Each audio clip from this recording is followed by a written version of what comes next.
Urang lamun nyaritakeun Imam Ghazali saeutik bae. Imam Ghazali teh anu teu apal ka Imam Ghazali, kahebatan Imam Ghazali ti mimiti julukan Hujatul Islam lantaran talar hadis 100.000 hadis. 100.000 hadis talar. Urang mah ieu urang boro-boro 110 hadis geus hese. Saryudi mah hiji bae kudu mauludin bae geus eta bae. Paranti maulidan man ahabani eta deui jang paratinangan berkat.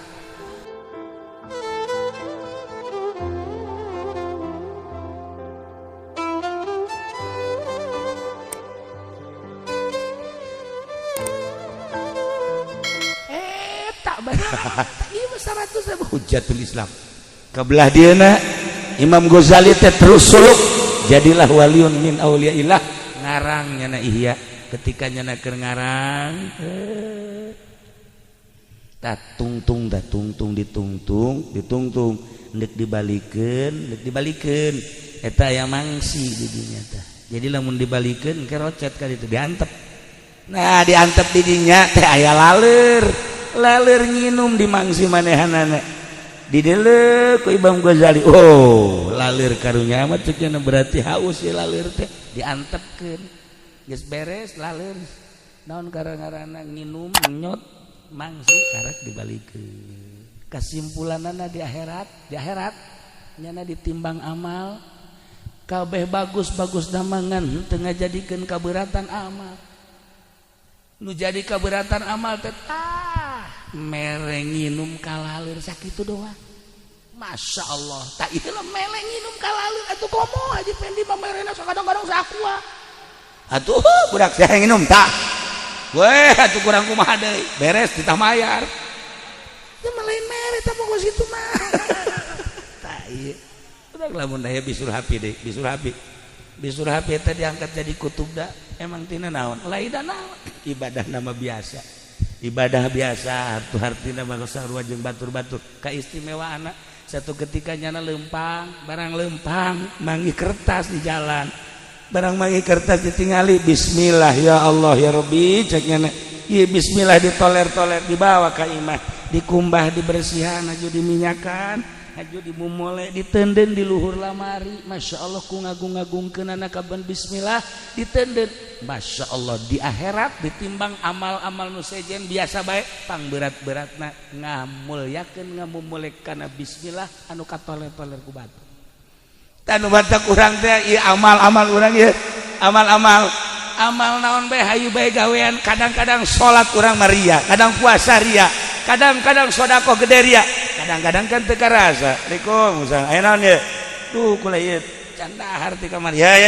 tah bere teu karasa kan urang kula cara dipendi mah lain kitu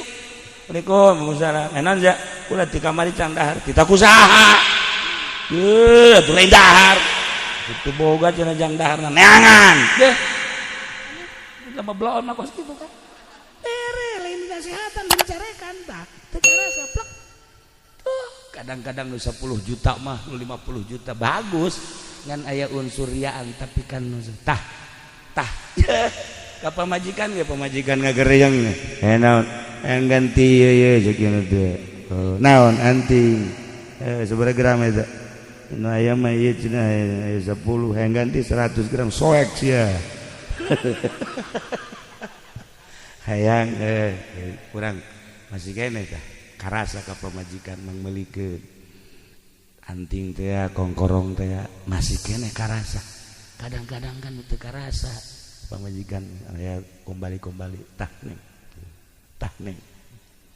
tuntun mah teu bae mah nu kitu ieu mah keur tah neng teu karasa kan nu 500 nu 1000 anu 10.000 tah cekel tah kadang ku kos kitu nu teu karasa eta teh ngajadikeun berat amal urang mantak urang ulah noler-noler amal anu leutik kadang amal nu leutik cak urang horeng gede cak Allah kitulah para jamaah kaum muslimin wal muslimat rahimakumullah jangan beratkeun timbangan cobalah urang ciptakeun diri urang amal anu bagus melalui jang urang ge sarua ciptakeun ku urang amal anu teu karasa sebab nuku urang di naon kitu di aku-aku jeung dirasa-rasa kadang-kadang cak Allah mah teu sakumaha urang tahajud boga rasa tahajud duha boga rasa duha kadang-kadang teu sakumaha tapi urang salat anu teu karasa eta nu bakal tahajud bae tapi teu di aku eta nu bagus tahajud di aku bahasa ieu oh sia aing keur penting tahajud datang ka ieu bara rundas padahal mah henteu deui rundeus mun tahajud bae mah henteu aju ngaku pan eta mah bahaya jasad ngabohong ngaranna.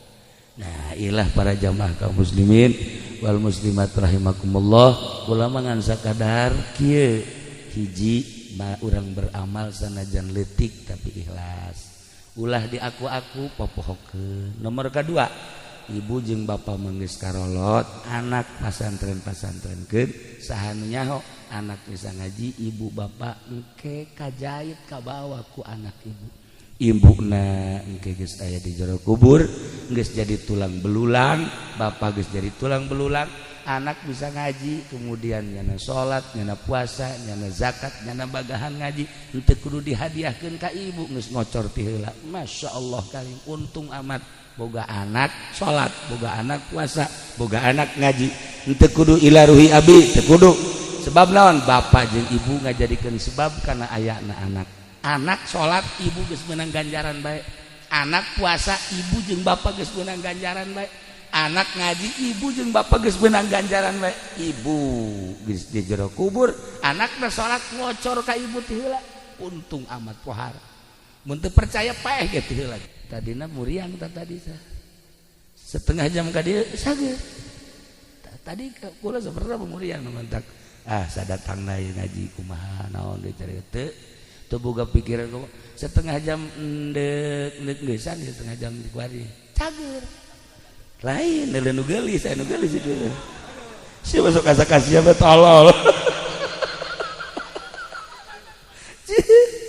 nah ieu mun dibejakeun lain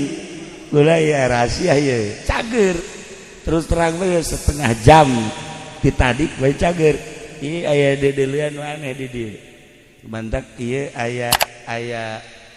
jelema luhur hadir tah datang ka dieu kaget lain datang ka dieu nyana kieu oh tadi kan kula kieu tah mun kadeuleun mah aya nu hadir di dieu ahli di dieu ahli santri cek nyana ieu langsung cager kan mantak tadina mah bingung iku lagi boga sora kuari mah sehat nanti tadi geus demikiran bae sadatanglah lah ini kumaha ge ieu mah sora geus sajadina jeung sadatang ai setengah jam ka dieu tah setengah jam ti kuari ka tukang aya nu datang dulur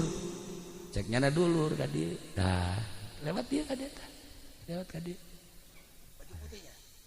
si masuk kaju hayang nyaho mah goblok ayo teu nyaho cicing tah nu badak tadi kula kaget di dia nu teh nu ngaco kasurupan para jamaah kaum muslimin sok aya nu aneh-aneh bae nah jadi urang ieu kuari henteu sambarangan ieu aya nu hadir ieu di dieu nu badak sok aya nu aneh kieu tah neuleuan nya ka belah ditu lolobana ka ditu meureun nya tah jadi hikmah nama ieu mah ajapun ngaji da mah sabodo kula cager jadi kula ieu cager ieu alhamdulillah nah sakitulah dina malam ieu sakali deui khususna ka Abah Haji Uding beserta isi urang doakeun mudah-mudahan dihampura sakabeh dosana kemudian mudah-mudahan dilegakeun jeung dicangkeun kuburanana urang nu hadir di dieu mudah-mudahan husnul khotimah mudah-mudahan di akhirat urang babarengan jeung ahli Allah Subhanahu wa taala di bawah bendera Kangjeng Nabi urang Kangjeng Nabi Muhammad sallallahu alaihi wasallam Allahumma shalli wa sallim ala sayidina Muhammadin fil awwalin wal akhirin wa barik wa sallim wa radhiyallahu ta'ala an sadatina ashabi sayidina Rasulillah ajma'in Allahumma arham ummata sayidina Muhammad Allahumma ajbur ummata sayidina Muhammad Allahumma aslih ummata sayidina Muhammad Allahumma farrij an ummati sayidina Muhammadin sallallahu alaihi wasallam Allahumma anfa'na bima 'allamtana wa 'allimna ma yanfa'una wazidna ilman wa yaqinan wazidna ilman wa yaqinan wazidna ilman wa yaqinan walhamdulillahi ala kulli hal wa na'udzubillahi min kulli hali ahlin nar rabbana taqabbal minna innaka antas samiul alim wa tub alaina innaka antat tawwabur rahim wa sallallahu ala sayyidina Muhammad wa ala alihi wa sahbihi wa sallam subhana rabbika rabbil izzati amma yasifun wa salamun alal mursalin alhamdulillahi rabbil alamin wallahul muwaffiq ila aqwamit thoriq wassalamu alaikum warahmatullahi wabarakatuh. Anu kasep ngahiang duka ka mana